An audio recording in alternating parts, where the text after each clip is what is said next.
अस्सलाम वालेकुम व्यूवर्स, मैं हुमा सुल्तान। आज मेरे किचन में बन रही है बहुत ही मज़ेदार सी रमज़ान स्पेशल चटनी। बहुत ही टेस्टी बनती है, बहुत आसान तरीके से मैं इसको बनाऊंगी। रमज़ानों में रोज़ाना ही तकरीबन चटनी का इस्तेमाल हो रहा होता है। हर चीज़ के साथ चटनी चाहिए होती है। इस चटनी को हम मुख्तलिफ़ चीज़ों के साथ इस्तेमाल कर सकते हैं, पकौड़ों के साथ, समोसों के साथ, बारबेक्यू रोल बनाते हैं, उसमें भी डल जाती है ये चटनी। तो मैं एक चटनी बना रही हूँ और आपकी मुश्किल आसान कर देगी ये चटनी। तो चलें इसको बनाना स्टार्ट करते हैं। बिस्मिल्लाहिर्रहमानिर्रहीम। चटनी बनाने के लिए मैंने ये एक गड्डी पूरी पुदीने की लिए, इसको अच्छी तरह से साफ़ करके इसके पत्ते अलग कर लिए हैं। एक गड्डी मैंने हरा धनिया लिया है, इसके मोटे मोटे डंठल हटा दिए हैं और ये छोटे छोटे जो डंठल होते हैं ये रहने दिए, इससे बड़ी अच्छी खुशबू आती है। एक मीडियम साइज़ की मैंने प्याज ली है, इसको इस तरह से कट कर लिया है मोटे टुकड़ों में। 2 अदद मैंने मीडियम साइज़ के टमाटर लिए हैं, इसको भी मोटा मोटा कट कर लिया है। 7-8 जगह मैंने गार्लिक के लिए हैं और ये इसको मैं कट करके डालूंगी। 5 मैंने लिए हरी मिर्चें, जिसमें से मैंने 3 हरी मिर्चें ये वाली ली हैं, छोटी वाली, और ये थोड़ी तेज़ होती हैं, और ये जो मोटी वाली हैं ये तेज़ नहीं होती हैं। तो 2 ये ली हैं मैंने और 3 ये वाली ली हैं मैंने हरी मिर्च। 5 अदद ये इसमें साबुत लाल मिर्चें जाएंगी। चलें इसको बनाना स्टार्ट करते हैं और जैसे जैसे मैं चीज़ें डालूंगी तो मैं आपको बताती जाऊँगी। ये पुदीना डालेंगे इसमें, हरा धनिया, ये गार्लिक है, इसको मैं काट के डालूंगी ताकि अच्छा सा ये ब्लेंड हो जाए।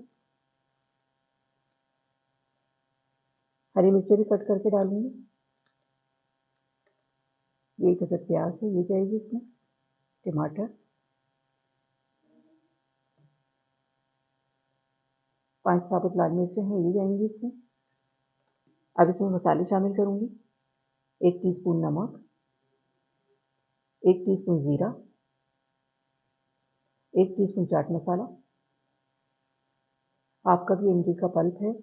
3 टेबल स्पून मैंने इमली ली थी, इसको मैंने पानी में भिगो दिया था वॉश करके और इसका पल्प निकाल लिया है, ये जाएगा इसमें। इसी से ये अच्छी सी ब्लेंड हो जाएगी। तमाम चीज़ें मैंने इसमें डाल दी हैं, अब इसको करते हैं ब्लेंड। चटनी तैयार हो गई है, ये देखें कितनी अच्छी बनी है, ये देखें।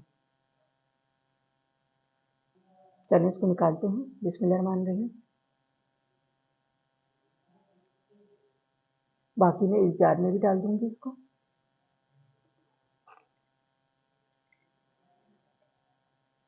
मज़ेदार सी रमज़ान स्पेशल चटनी तैयार हो गई है, ये देखें कितनी ज़बरदस्त लग रही है ये। एक दफ़ा ये चटनी बनाकर तैयार कर लें और पूरे रमज़ान इसको इस्तेमाल करें, इसको फ्रीज़र में रख दें, आराम से ये रहती है, 1 महीने तक आराम से चल जाएगी। बहुत ही अच्छी बनती है, बहुत सारी चीज़ों के साथ ये इस्तेमाल होती है, पकौड़ों के साथ, समोसों के साथ, रोल के साथ। हम लोग बारबेक्यू रोल भी बनाते हैं रमज़ानों में अक्सर पराठों के, तो उसमें भी इस्तेमाल होती है ये। किसी भी किस्म के आप राइस बनाएंगे उसके साथ भी इस्तेमाल होती है। बहुत सारी चीज़ों के साथ ये एक चटनी इस्तेमाल होती है। आप लोग भी बनाकर रख लेंगे तो बहुत आसानी हो जाएगी। ये देखिए मैंने ये चटनी बनाई है, एक बाउल में निकाली है मैंने।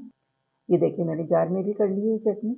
अब इसको मैं रख दूँगी फ्रीज़र में और जब भी मुझे चाहिए तो निकाल लेते हैं। 1 घंटे पहले बाहर रख दें इसको और इस्तेमाल करें आराम से इसको। मेरी वीडियो को लाइक करें, सब्सक्राइब करें। बराबर में जो ये बेल का आइकन है इसको ज़रूर प्रेस कीजिएगा, इससे हर नई आने वाली वीडियो का नोटिफिकेशन आपको मिलेगा और मज़े-मज़े की रेसिपीज़ आपको देखने को मिलेंगी। वीडियो देखने का शुक्रिया। अल्लाह हाफ़िज़।